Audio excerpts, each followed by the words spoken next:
We were elected by the City of Lafayette residents. We're tasked to watch the funds for the City of Lafayette, to figure out where those funds are going, to use them to the best that they can be used. And this is our first step to doing that. Tonight, 2 Lafayette City Council members are working to remove parish influence over the Parks and Rec Department.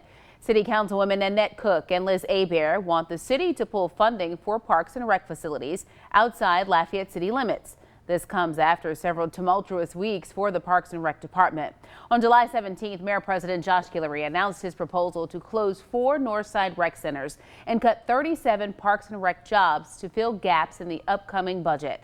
Last week, City Councilman Glenn Lazard and Parish Councilman A.B. Rubin introduced an ordinance requiring the mayor president to keep those centers open. That measure died because of lack of a second. Now other city council members are taking matters into their own hands. 3's on the Street tonight. Chris Welty joining us live at Lafayette City Hall. And Chris, will this move by the city council help keep these rec centers open? Marcel, City Councilmember Annette Cook says that's the goal. Tonight, KATC also learning new information from the Parish Council, and it's information you'll see only on 3.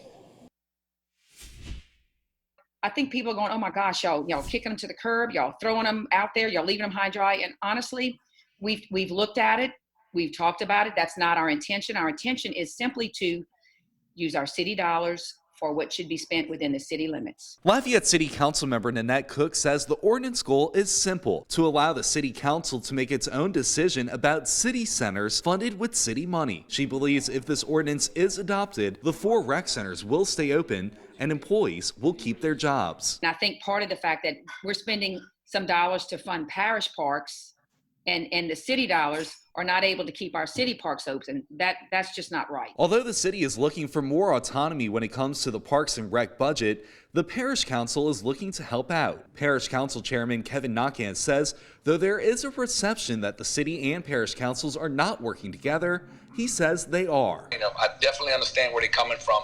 I just would like to send them a message and say the parish has something coming for you guys, and we're gonna take care of the north side, and we're gonna get these rec centers open ASAP. And the parish has found the funding, and we want to share it. Nakan says the parish is ready to give the city $200,000 from the Parish Reserve Fund. That money comes from a rededication of parish library funds. Is that around $200K would be able to keep those 4 centers open for a year and be able to staff it with some employees, and that should give the city of Lafayette and the city council time in a year's time to figure out what is the long-term goal to keep those rec centers open. Both Cook and Nakan want the community to know the city and parish councils are working together. I'm hoping that even though we're separate like this, that we can all respect each other's opinions and decisions and what we're trying to do and move forward with that. We understand what you're trying to do, but don't give up on us, and we're going to do the right thing, and it's going to happen.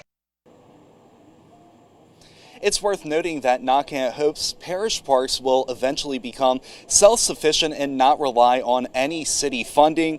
He also says that there are talks of partnerships in the works. He's also planning to call a special parish council meeting on August 10th to introduce a proposal. As for the city council, if their introductory ordinance is advanced, it will go up for final adoption in 2 weeks on August 18th. We did reach out to the Guillory administration, who did not comment tonight. 3's on the Street live in Lafayette. Chris Welty, KATC TV3. The city and parish councils will discuss the proposed parks and rec budget during Thursday's budget hearing. Tonight, our investigative team is crunching the numbers to find out exactly how much the city and parish pay into Parks and Rec. Here's what we found.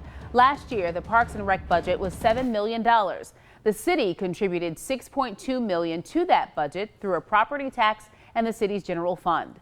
Another $580,000 came from Parks and Rec rentals and program fees. The parish contributed only $374,000, all from its general fund. Meanwhile, LCG Chief Administrative Officer Sidra Winggerter is now overseeing the Parks and Rec Department. This comes after interim Parks and Rec Director Frank Wittenberg retired to become Karen Crow's Parks and Rec Director.